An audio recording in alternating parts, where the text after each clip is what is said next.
تو ایک جگہ اللہ نے تعارف کرایا ہے کہ میرے بندوں میں تمہیں بتاؤں کہ میرے بندے کون ہیں. ویسے تو سارے اسی کے بندے ہیں. وما خلقت الجن والانس، انسان جنات سب کو اللہ نے پیدا کیا، لیکن اللہ تعالیٰ فرماتا ہے کہ مجھ سے تعلق جن کا ہے اور جنہیں میں کہہ سکتا ہوں کہ یہ ہیں میرے بندے، تو وہ سورہ فرقان میں ہے صرف 12 باتوں کی. 12 باتیں جس مرد عورت میں ہوں گی اللہ اس پہ مہر لگائے گا کہ میرا ہے. جب میرا ہے تو پھر اللہ تعالیٰ اس کے ساتھ معاملہ خاص کرے گا نا. تو اللہ تعالیٰ کہتا ہے میرے بندو میرا دین تو بہت بڑا ہے. 12 یہ 5 انگلیاں 10 اور یہ 2 12 کہ 12 باتیں اپنے اندر پیدا کر لو تم میرے بنو گے. پھر جو تمہاری طرف ہاتھ اٹھے گا اس سے میں کاٹوں گا، جو پاؤں اٹھے گا اس سے میں توڑوں گا، جو آنکھ اٹھے گی اس سے میں پھوڑوں گا. تو پہلے میرے بنو تو صحیح. وہ کیا ہیں؟ وَعِبَادُ الرَّحْمَنِ الَّذِينَ يَمْشُونَ عَلَى الْأَرْضِ هَوْنًا. پہلی صفت کہ اللہ کہتا ہے میرے بندے کون ہیں؟ کہتا ہے جو زمین پر عاجزی اور تواضع اختیار کرے. اللہ اکبر. زمین جب کسی کو اقتدار مل جاتا ہے تو اکڑ کے چلتا ہے، پیسہ مل جاتا ہے اکڑ کے چلتا ہے، شہرت مل جاتی ہے اکڑ کے چلتا ہے. تو اللہ نے کہا پہلی نشانی کیا ہے؟ عاجزی اختیار کرو. تو کوئی وظیفہ نہیں بتایا، کوئی تسبیح نہیں بتائی، کہا عاجزی اختیار کرو. اپنی حیثیت کو یاد رکھو کہ اول نطفہ ہوں، آخر ایک مردار ہوں، کچھ عرصے کے بعد چند مٹھی مٹی ہوں، اور پھر اللہ مجھے کھڑا کرے گا تو اس دن دیکھا جس کی نیکیاں بڑھیں گی تو وہ عزت دار ہے، جس کی گھٹ گئیں وہ ذلیل و خوار ہے. تو پہلی صفت ہے کہ اللہ کے بندے وہ ہیں جو عاجزی اختیار کرتے ہیں. صرف یہ نہیں کہ زمین پر تواضع سے چلنا، نہیں، وہ پوری زندگی ان کی عاجزی کی ہوتی ہے. سورہ لقمان میں ہے کہ لا تمش فی الارض مرحا، بیٹا اکڑ کے کبھی نہ چلنا. انک لن تخرق الارض ولن تبلغ الجبال طولا، کہ تو نہ تو پہاڑوں سے اوپر قد لے جا سکتا ہے، نہ ایڑی مار کے زمین پھاڑ سکتا ہے. تو ایک میں مختصر بیان کرتا ہوں تواضع. دوسری تواضع سے جڑی ہوئی بات ہے کہ تواضع کا پتہ کب چلے گا؟ وہ دوسری صفت ہے وَإِذَا خَاطَبَهُمُ الْجَاهِلُونَ قَالُوا سَلَامًا. سبحان. جب ان سے کوئی، یہاں جاہلون سے مراد ان پڑھ نہیں، جاہلون سے مراد ہے زیادتی کرنے والا. وَأَعُوذُ بِكَ مِنْ أَنْ أَجْهَلَ أَوْ يُجْهَلَ عَلَيَّ. یا اللہ میں پناہ چاہتا ہوں کوئی میرے اوپر زیادتی کرے یا میں کسی پر زیادتی کروں. یہاں جہالت سے مراد ہے زیادتی کرنے والا، بدتمیزی کرنے والا. تو وہ کیا کرتے ہیں؟ قالوا سلاما. وہ یہ نہیں کرتے کہ اس سے کتنے لوگ قطع تعلق مراد لیتے، باجی السلام علیکم تو ڈرا ہو رے سا ڈرا ہو رے. تو میرا اللہ یہ نہیں کہہ رہا. میرا اللہ کہہ رہا جب ان سے کوئی غلط گفتگو کرتا ہے، غلط معاملہ کرتا ہے، بدتمیزی کرتا ہے تو وہ آگے تمیز کے ساتھ بات کرتے ہیں. وہ غصے سے بپھر نہیں جاتے، وہ اس کے لہجے میں بات نہیں کرتے، وہ ٹھنڈے مزاج کے ساتھ اللہ اس کے رسول کو سامنے رکھ کر وہ بات کرتے ہیں. 2. تیسری فرمائی والذین یبیتون لربہم سجدا وقیاما. عبادت کو تیسرے نمبر پر لائے کہ میرے بندوں کی تیسری بڑی صفت یہ ہے کہ وہ رات کو اٹھتے ہیں اور مجھے یاد کرتے ہیں. اچھا اب آج کل سستی کا زمانہ ہے. میرے نبی نے ایک حدیث سنائی تو وہ بہت بڑی خوشخبری ہے آپ کے لیے. جو عشاء کی نماز با جماعت پڑھ لے اور صبح کی نماز با جماعت پڑھ لے تو اس کی رات تہجد میں لکھی جائے گی. قربان جاؤں اپنے نبی کی رحمت پر اور ان کے رحمت للعالمین ہونے پر کہ میرے جیسا جو سر درد کا مریض ہے وہ رات کو نہیں اٹھ سکتا تو عشاء با جماعت پڑھ لے اور فجر با جماعت پڑھ لے، ساری رات عبادت ہے۔ باقی یہ تو ہے یعنی بالکل وہ 33 نمبر والا کام ہے، لیکن ہم پاس لوگوں میں شمار ہیں، اس صفت کے حقدار کہلائیں گے۔ باقی اصل وہ ہیں جو راتوں کو اٹھ کر یاد کرتے ہیں، ایک ہوک سی دل میں اٹھتی ہے، ایک درد جگر میں ہوتا ہے، ہم رات کو اٹھ اٹھ روتے ہیں جب سارا عالم سوتا ہے۔ تو عشق تو ایسی چیز ہے۔ ملحب کلام قد نزخرفہ ان المحبت قلب وہبناہ۔ محبت اسے نہیں کہتے کہ محبوب کو چکنی چپڑی باتیں کو، جی میں قربان جاؤں، میں صدقے جاؤں، میں واری جاؤں، آپ کے بغیر تو جی نہیں سکتا، باتوں سے نہیں کہ محبت ہے دل کو اس کے قدموں پہ نچھاور کر دو۔ بہت خوبصورت بات اللہ نے کی۔ تو جو لوگ ماشاءاللہ راتوں کو اٹھتے ہیں ان کو مبارک ہو، لیکن ہمارے جیسے کمزور بھی اس فضیلت میں ہیں۔ عشاء با جماعت پڑھ لو، فجر با جماعت پڑھ لو، اور پھر اللہ تعالیٰ پہ قربان جائیں کہ ان کی جو ہے نا دعا اللہ تعالیٰ بتاتا ہے، والذین یقولون ربنا اصرف عنا عذاب جہنم ان عذابها کان غراما۔ وہ اللہ ان کی دعا بتا رہا ہے کہ وہ کہتے ہیں یا اللہ ہم سے عذاب جہنم دور فرما، چونکہ یہ نہ ٹلنے والا عذاب ہے جو چمٹ جاتا ہے، اور وہ انہا ساءت مستقر و مقاما، اور یا اللہ وہ بہت ہی برا ہے، بہت ہی برا ہے۔ تو تہجد اور دعائیں، دعا بہت بڑی طاقت ہے، بہت بڑی طاقت ہے، بہت بڑی طاقت ہے۔ ہم نے دعا ایسے ہی بنائی ہوئی ہے، فرض نماز کے بعد مولوی صاحب رٹے رٹائے جملے بولتے ہیں، ہم پیچھے آمین کہتے ہیں۔ دعا وہ ہے جو آپ تنہائی میں اللہ کے سامنے گڑ گڑا کر بولتے ہیں۔ میرے نبی نے فرمایا اللہ کے سامنے روو، اچھا اگر علم تبکو فتباکو، اچھا اگر تمہیں رونا نہیں آتا نا تو رونے کی شکل بنا لو۔ چوتھی چیز بتاتے ہیں، والذین یقولون ربنا اصرف عنا عذاب جہنم ان عذابها کان غراما انہا ساءت مستقر و مقاما۔ یا اللہ جہنم سے بچانا اور جہنم کے عذاب سے بچانا، وہ اللہ آپ پہ ہی معاف کرے گا۔ یہ ہمارے اب تو عام ماحول میں جی اللہ آپ پہ ہی معاف کرے گا، اللہ بڑا غفور الرحیم ہے، اللہ آپ پہ ہی معاف کرے گا۔ تو میں تو اپنے ماحول میں بات کرتا ہوں اپنے عزیز رشتہ داروں سے کہ اللہ آپ پہ ہی کپا کٹ دے گا، سپرے نہ کرو، پانی نہ لاؤ، کھاد نہ دیو، آپ بہے کوئی بھی پا دیو، اللہ آپ پہ ہی کٹ دے گا۔ لے جی مولانا صاحب کہیں گل نہ کریں دیو، بھلا کدی پانی تے کھاد تے سپرے تو بغیر بھی کاشا ہوئی۔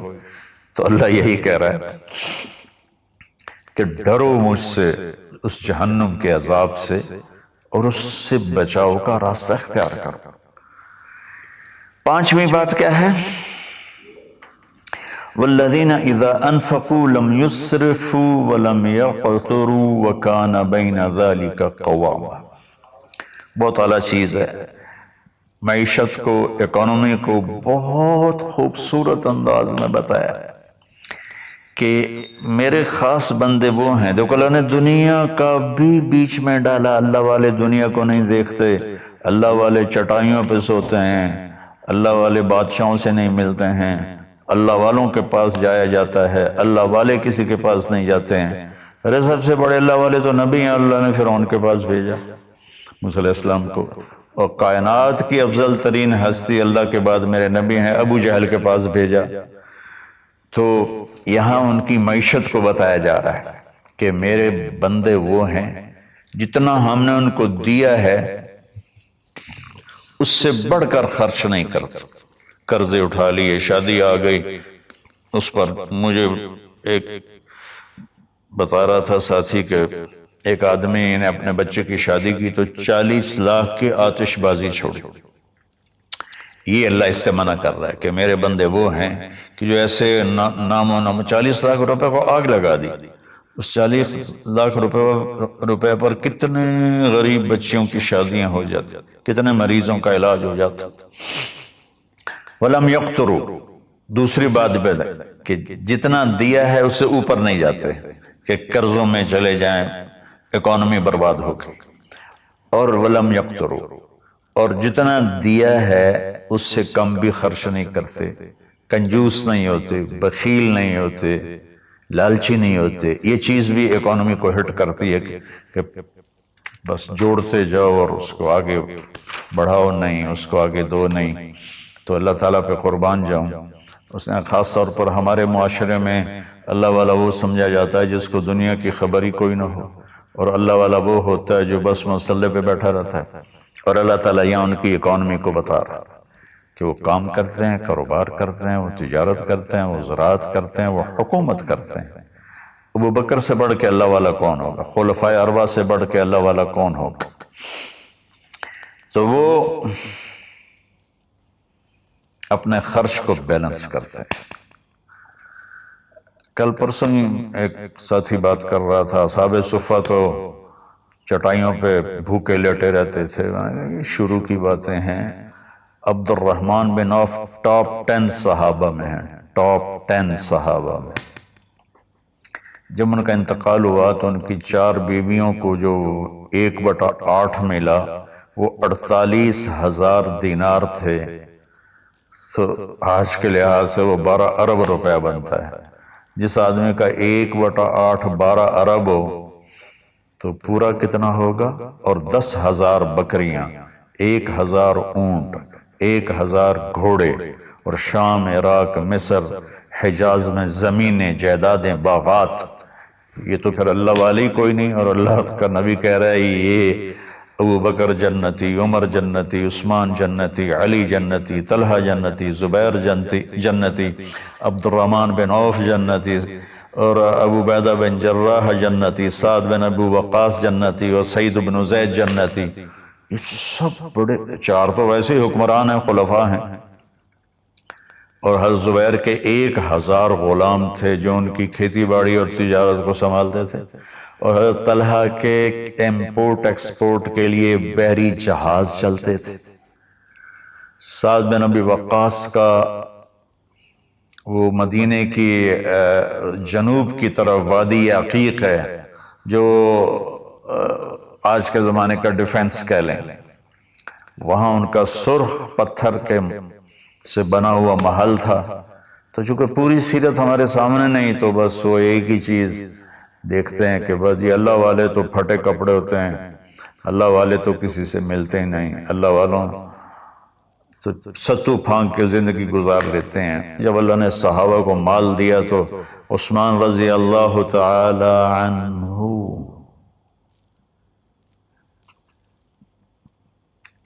کہنے لگے اپنی بیوی نائلہ کے لیے میں نے چادر خریدی ہے 300 دینار میں، 300 دینار میں، جو 7.5 کروڑ روپیہ بنتا ہے، اور کہہ رہے کہ پتہ نہیں اسے پسند آئے گی کہ نہیں آئے گی۔ تو ہم بیچ میں دنیا کو نکال نہیں سکتے، یہ بڑی غلط تعبیر ہے اسلام کی۔ اس کے بعد کیا ہے ان کی صفت؟ 3 کٹھی بتائی ہیں، 6، 7، 8۔ میں آپ کو 5 بتا چکا ہوں، تواضع، عاجزی، اور برائی کا جواب اچھائی، اور راتوں کو اٹھ کے بندگی، اور اپنے کاروبار زندگی میں اعتدال اور بیلنس آف اکانومی تب ہوگا جب اخراجات کو کنٹرول کیا جائے گا۔ وہ ایک آدمی مجھے ملنے آیا تو کہنے لگا یہ اتنے کروڑ کی گھڑی، اور میرے پاس گھڑیوں کا ڈھیر ہے، کروڑوں روپے، ہر گھڑی کی قیمت کروڑوں روپے ہے۔ یہ تو نادانی کی بات ہے، نہ کہ کوئی فخر کی بات ہے۔ پھر اللہ تعالیٰ نے بتایا 3 صفتیں کٹھی بیان فرمائی، وہ کیا ہیں؟ والذین لا يدعون مع اللہ الہا آخر، جو توحید کا جام پیتے ہیں اور اللہ کے سوا کسی کو اس کا شریک نہیں ٹھہراتا۔ دوسرا کیا ہے؟ وَلَا يَقْتُلُونَ النَّفْسَ الَّتِي حَرَّمَ اللَّهُ إِلَّا بِالْحَقِّ، جو ہمارے علاقے میں خاص طور پر جو قتل کی دشمنیاں ہیں، اور اپر پنجاب میں جو قتل کی دشمنیاں ہیں، گجرانوالہ کے ارد گرد، گجرات کے ارد گرد خاندانوں کے خاندان تباہ ہو، اور ایسی سرحد اور بلوچستان کے قبیلوں کے قبیلے تباہ ہو گئے، اور نمازی 5 وقت کے، اور میرا اللہ کہتا ہے جو کسی کو قتل نہیں کرتا سوائے حق ہے۔ حق ہے، کوئی زانی پکڑا جاتا ہے اور شادی شدہ ہے اور 4 گواہ اس پہ لگ جاتے ہیں، ہم اس کو قتل کرو۔ اور کوئی جنگ ہے کفر اور اسلام کی، جب اس جنگ میں جب سامنے آئے لڑائی کرنے والا اسے قتل کرو۔ لیکن جیسے آج کل ہمارا ماحول ہے، قتل قتل قتل قتل، بھائیو اللہ کہہ رہا ہے جو میرے بندے ہیں نا وہ کسی کو ناجائز قتل نہیں کرتے۔ تیسرا کیا فرمایا؟ وَلَا يَزْنُونَ، زنا نہیں کرتے۔ زنا کیسے پھیلتا ہے؟ بے حیائی سے، جو چند دن پہلے میں نے بات کی تھی، تو کچھ لوگوں نے برا منایا، باقی تو اکثر نے ایکسپٹ کیا، زنا بے حیائی سے پھیلتا ہے۔ اللہ کہتا ہے قُلْ لِلْمُؤْمِنِينَ يَغُضُّوا مِنْ أَبْصَارِهِمْ وَيَحْفَظُوا فُرُوجَهُمْ، ایمان والوں سے میرے محبوب کہو کہ آنکھیں نیچی رکھیں اور زنا سے اپنے آپ کو محفوظ رکھیں۔ سیم آیت وَقُلْ لِلْمُؤْمِنَاتِ يَغْضُضْنَ مِنْ أَبْصَارِهِنَّ وَيَحْفَظْنَ فُرُوجَهُنَّ، اور ایمان والی عورتوں سے کہہ دو کہ اپنی نظریں نیچی رکھیں اور اپنے آپ کو اس فحاشی اور بدکاری سے بچائیں۔ انسان جذبات کا پتلا ہے، اس کے سامنے جب بے حیائی ہوگی تو وہ یقیناً اس کے غلط جذبات ابھریں گے۔ اس لیے میرے اللہ نے، میرے نبی نے ہمیں پاکیزہ اور حیا والی شریعت عطا فرمائی، اور اللہ کا فضل ہے امت کے اندر کہیں حیا چھپا ہوا ضرور ہے۔ خاص طور پر میں اپنے ان بھائیوں سے کہوں گا جو شادی کرنے کے بعد بھی الگ عورتیں رکھی ہوتی ہیں، اللہ کی قسم میں بڑے دکھ اور شرم کے ساتھ یہ بات کر رہا ہوں، کوئی میں ہٹ نہیں کر رہا ہوں، کہ میرے بھائی جو شادی کر کے بھی اور عورتوں سے تعلق رکھتے ہیں، اور اس سے بھی گری ہوئی بات ہے میری بہنیں جو شادی کے بعد بھی غیر مردوں سے تعلق رکھتی ہیں، یہ ہے ہمارے معاشرے میں، اللہ اس سے ہمیں بچائے۔ تو پھر آگے اللہ کہتا ہے اگر تم نے یہ کام کیا وَمَن يَفْعَلْ ذَلِكَ، اگر تم یہ تینوں کام کرو گے، زنا کرو گے، قتل کرو گے، شرک کرو گے، يَلْقَ أَثَامًا، بہت بڑا گناہ ملے گا، يُضَاعَفْ لَهُ الْعَذَابُ يَوْمَ الْقِيَامَةِ، بہت بڑا عذاب ہوگا، وَيَخْلُدْ فِيهِ مُهَانًا، اور ہمیشہ اس میں رہنا پڑے گا۔ لیکن إِلَّا مَن تَابَ، سوائے اس کے جس نے توبہ کر لی، وَآمَنَ، اور ایمان لایا، وَعَمِلَ صَالِحًا، اور اس نے اچھے عمل اختیار کیے۔ اب آگے خوشخبری سننا، اللہ یہ نہیں کہہ رہا اللہ ان کو معاف کر دے گا، اللہ کہہ رہا فَأُولَئِكَ يُبَدِّلُ اللَّهُ سَيِّئَاتِهِمْ حَسَنَاتٍ وَكَانَ اللَّهُ غَفُورًا رَحِيمًا۔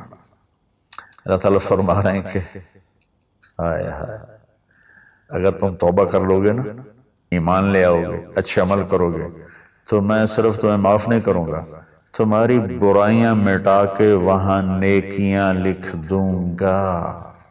واہ قربان میرے مولا، کہتے معاف نہیں کروں گا، معاف بھی کروں گا اور تمہارے گناہوں کی جگہ نیکیاں لکھ دوں گا۔ یا اللہ ایسا کیوں کرو گے؟ اس لیے کہ میں غفور الرحیم ہوں۔ تو من تاب وعمل صالحا فإنه يتوب إلى الله متابا، آگے اللہ نے بتایا کہ توبہ کرنے والا ہے کون؟ جو توبہ کرنے کے بعد اپنے عمل کو بدلتا ہے، اچھا کرتا ہے، یہ ہے صحیح توبہ کرنے والا۔ لیکن ایک خوشخبری سنا دو، مثلا ایک آدمی کی توبہ کر کے توڑ دیتا ہے۔ چند دن پہلے ایک نوجوان کا فون تھا، روز نے دھاڑے ماری کہ جی توبہ کرتا ہوں، پھر 15 دن بعد ٹوٹ جاتی ہے، پھر توبہ کرتا ہوں، پھر 15 دن بعد ٹوٹ جاتی ہے۔ میں کہا توبہ کرتے ہو؟ کہتا جی کرتا ہوں. میں نے کہا معاف ہے. وہ انسان ہی نہیں جس سے خطا نہ ہو، وہ انسان ہی نہیں جو بھولے نہیں. تو میرے اللہ نے توبہ کی کوئی لیمٹ نہیں رکھی، نہ عدد نہ عمر. بھائی تو 60 سال کا ہو گیا ہے، تجھے حکومت پاکستان ریٹائر کرتی ہے، ہم بھی تیری توبہ قبول نہیں کریں گے. یا بھائی تو 3 دفعہ کر چکا ہے گناہ، اب ہم تیری توبہ قبول نہیں کریں گے. اللہ تعالیٰ کہتا ہے لو بلغت الذنوب عنان السماء ثم استغفرتنی غفرت لک ولا ابالی. میرے بندے میں اتنا بڑا رحم کرنے والا ہوں، تم ایک عورت یا ایک مرد اتنے گناہ کرو کہ زمین پہ رکھتے رکھتے رکھتے رکھتے آسمان کی چھت کو لگا دو، پھر ایک دفعہ کہو یا اللہ معاف کر، تو میں ساری معاف کر دوں. ہمارا اللہ بڑا پیارا اللہ ہے. اچھا، 9ویں صفت کیا ہے ان کی؟ والذین لا یشہدون الزور واذا مروا باللغو مروا کراما. اس کا ایک ترجمہ تو یہ ہے کہ جہاں گندی محفل ہو اور شرابی کی محفل چل رہی ہے، یا کوئی ناچ گانے کی محفل چل رہی ہے، یا کہیں کسی کی غیبت ہو رہی ہے، برائی ہو رہی ہے، کسی کو ظلم ہو رہا ہے، تو وہ اس میں شامل نہیں ہوتے، چپ کر کے دائیں بائیں سے نکل جاتے ہیں. دوسرا ترجمہ یہ ہے کہ جو جھوٹی گواہی نہیں دیتے، جو جھوٹی گواہی نہیں دیتے. اچھا، اس میں ایک بڑی اور خوبصورت بات ہے، مروا کراما وَإِذَا مَرُّوا بِاللَّغْوِ مَرُّوا کراما. میں دیکھوں گا شراب پی رہے ہیں بچے تو میں کہوں بدبخت، نامراد، ذلیل، کمینے شرابیں پی رہے ہیں، چرس بیچ رہے ہیں یا چرس پی رہے ہیں، میرا یہ معاملہ ہوگا. لیکن مرو کرا، جب وہ کسی غلط محفل کو دیکھتے ہیں تو عزت کے ساتھ گزر جاتے ہیں، یعنی اپنا دامن بھی بچاتے ہیں، اور جو برائی کر رہے ہوتے ہیں ان کو بھی حقیر نہیں سمجھتے. میں اپنے دیندار طبقے کے سامنے ہاتھ جوڑتا ہوں کہ غلط راہوں پہ چلنے والوں کو حقیر نہ جانیں، ان سے نفرت نہ کریں، ان سے پیار کریں. میں اپنے گاؤں میں ہوں، تلمبا 3 کلومیٹر ہے، 250 طوائفیں ہیں. ان کو صرف بیٹی کہنے پر ان کی زندگی کیا سے کیا ہوگی. وہ کچھ ان کا وظیفہ لگایا تھا تو ان کی زندگی کیا سے کیا ہوگی.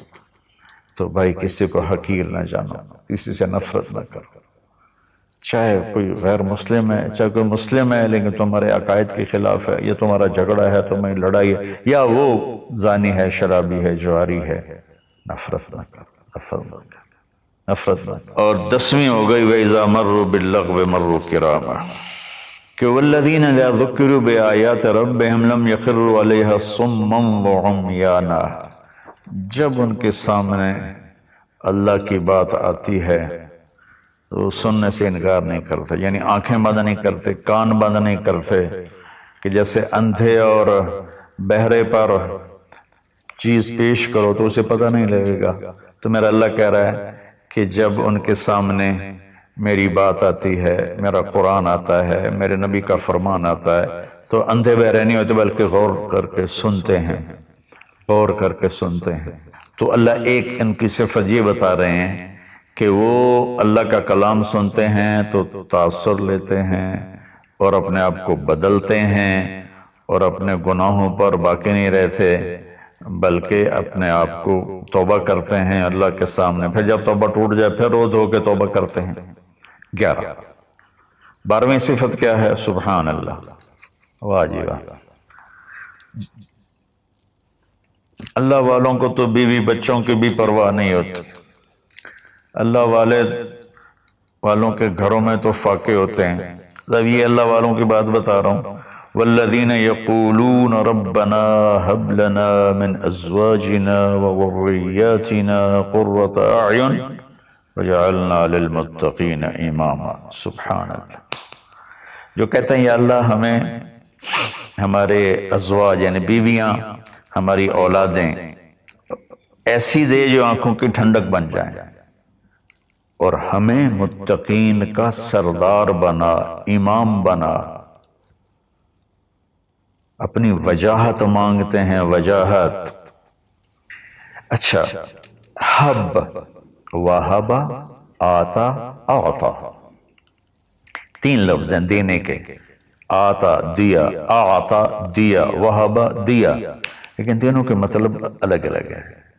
آتا کہ میں نے آپ کو ایک چیز دی، قلم دیا، لیکن آپ کو مالک نہیں بنایا، واپس لے سکتے بے مت واپس کرو. آتا میں آپ کو گاڑی دیتا ہوں تو میں آتا کا مطلب ہے کہ میں واپس نہیں لوں گا، یہ تمہاری پکی ملک ہو گئی. وہبا میں تمہیں وہ چیز دوں گا جو تیرے خواب و خیال میں بھی نہیں ہوگی، تیرے تصور سے بھی بالا تر ہوگی. کیا مانگتے ہیں اللہ والے؟ یا اللہ میری بیوی ایسی ہو، اتنی اچھی ہو کہ میرے تصور سے بھی بالا تر ہو، میری اولاد ایسی ہو، اتنی نیک ہو، اتنی صلاحیت والے ہوں کہ میرے تصور سے بھی بالا تر ہوں. اللہ ہمیں یہ دعا سکھا رہا ہے. یہ نہیں کہا کہ مانگو آتے نہ، کہہ رہا ہے حب لنا، یا اللہ ہمارے گمان سے بھی اوپر کر کے بیوی اور بچے دے، اور ہمیں دنیا میں وجاہت دے، عزت دے. اس کا مانگنا انسانی حقوق میں شامل ہے. ہاں ایسی وجاہت اور ایسی شہرت جس کے پیچھے شیطانی کام ہو وہ حرام ہے، ورنہ عزت نفس تو ہر انسان کو پیاری ہے. تو پھر اللہ تعالیٰ کہتا ہے قرۃ اعین، آنکھیں ٹھنڈی ہو جائیں. اس سے بڑی تعبیر پورے کلام عرب میں نہیں ہے اندر کی خوشی کی، آنکھیں ٹھنڈی ہو جانا. اس کا الٹا محاورہ ہے اسقط اللہ عینک، اللہ تیری آنکھیں گرم کرے، یعنی تجھے تکلیف دیکھنی پڑے. اللہ تیری آنکھیں ٹھنڈی کرے یعنی تمہیں سکھ دیکھو، تم سکھ دیکھو. اور پھر آگے اللہ تعالیٰ کیا کہتا ہے اولئک یجزون الغرفۃ بما صبروا، یہ ہیں وہ جن کو صبر کے بدلے جنت کے بڑے گھر ملیں گے. وَيُلَقَّوْنَ فِيهَا تَحِيَّةً وَالسَّلَامًا، جس میں گاڈ آف آنر ان کو پیش کیا جائے گا، سلام کیا جائے گا. خالدین فیہا، اس میں ہمیشہ رہیں گے. حسنت مستقرا و مقاما، جو ہمیشہ کے لیے خوبصورت رہے گا، اس کا حسن بڑھتا رہے گا، اور تمہارا بھی قیام کبھی نہ ختم ہوگا.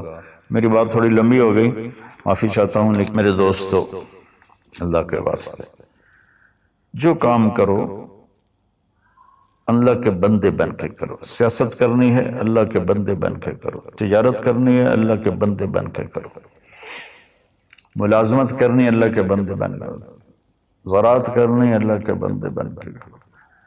اللہ تعالیٰ مجھے بھی ان 12 صفات کا عمل کرنے والا بنائے اور آپ کو بھی. السلام علیکم. میرے نبی نے حضرت معاذ ابن جبل سے فرمایا معاذ الا انبئک بملاک ھذا کلہ، معاذ میں تمہیں لمبی چوڑی نصیحت فرمائی تھی کہ ساری نصیحت کا میں تمہیں خلاصہ بتاؤں. انہوں نے کہا اجل یا رسول اللہ، ضرور یا رسول اللہ.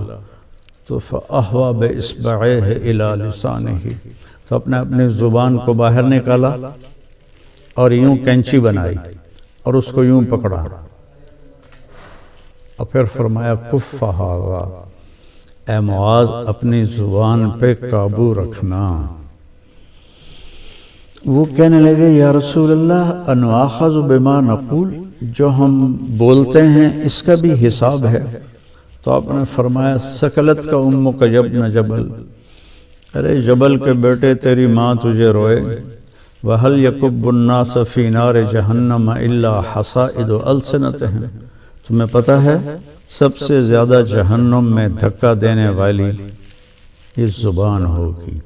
اس کا گندا بول، گالی گلوچ، غیبت، جھوٹ، بہتان، نفرت کے انداز میں بولنا، حقارت کے انداز میں بولنا، ملازموں کے ساتھ گالی گلوچ کرنا، آپس میں گالی گلوچ کرنا.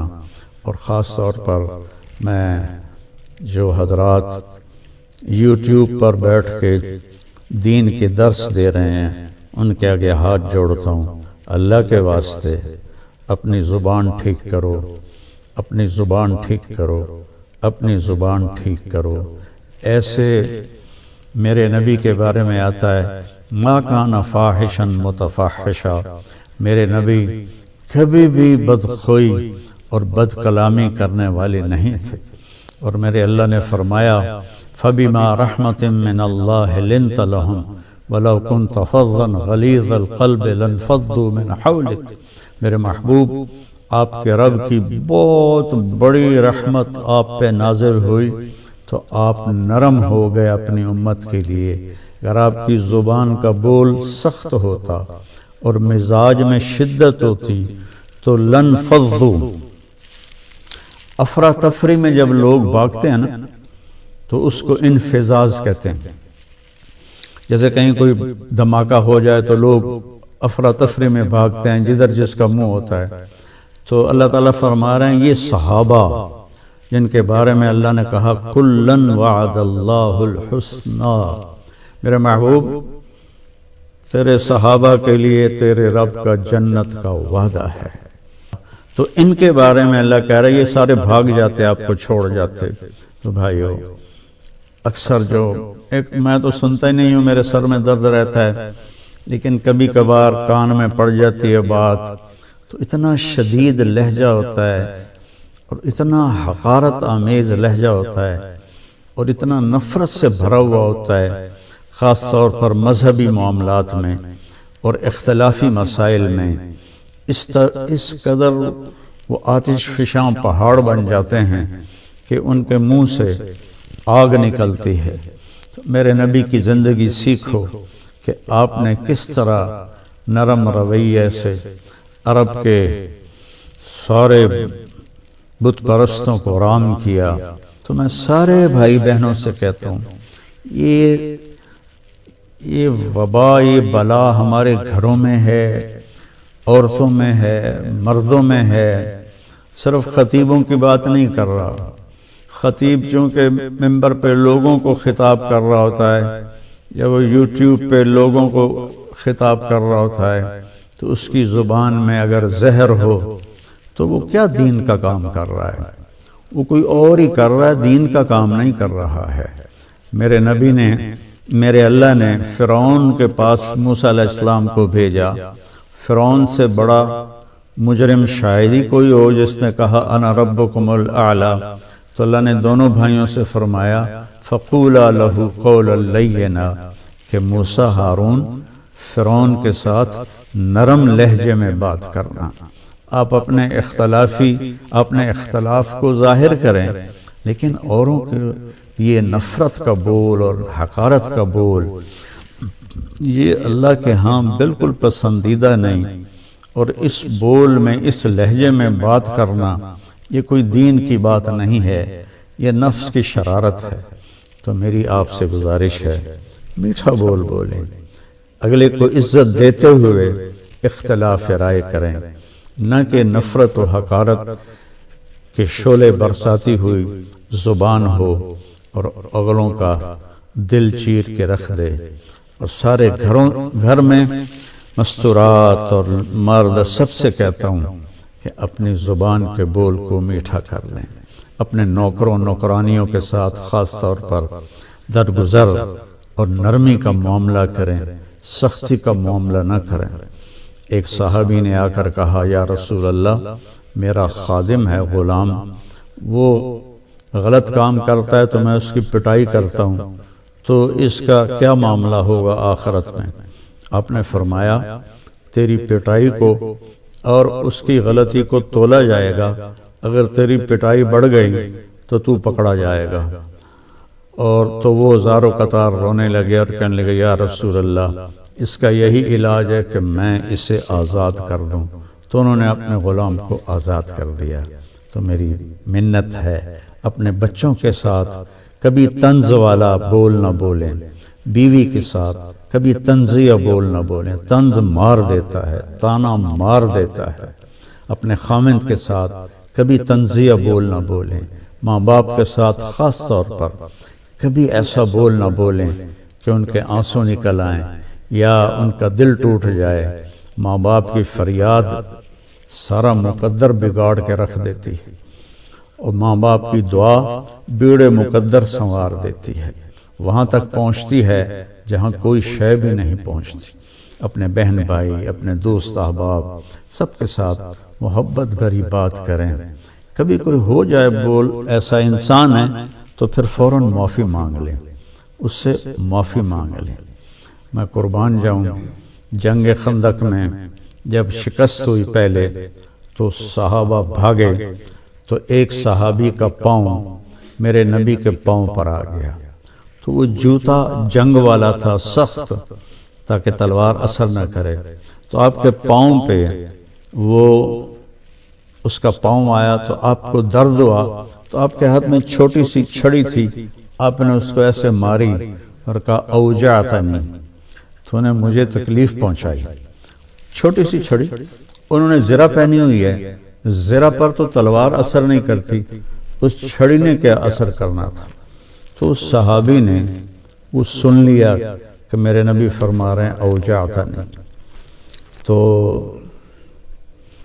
کہنے لگے سارا دن ساری رات میں ڈرتا رہا کہ اب جبریل آئیں گے میری ہلاکت کا پیغام لے کر، اب جبریل آئیں گے میری سزا کا پیغام لے کر، تو ساری رات سوئے نہیں۔ فجر کے بعد اعلان ہوا جس شخص کا پاؤں میرے نبی کے جس شخص کا پاؤں نبی کے پاؤں پر آیا تھا وہ آ کے اللہ کے نبی سے ملاقات کر لے۔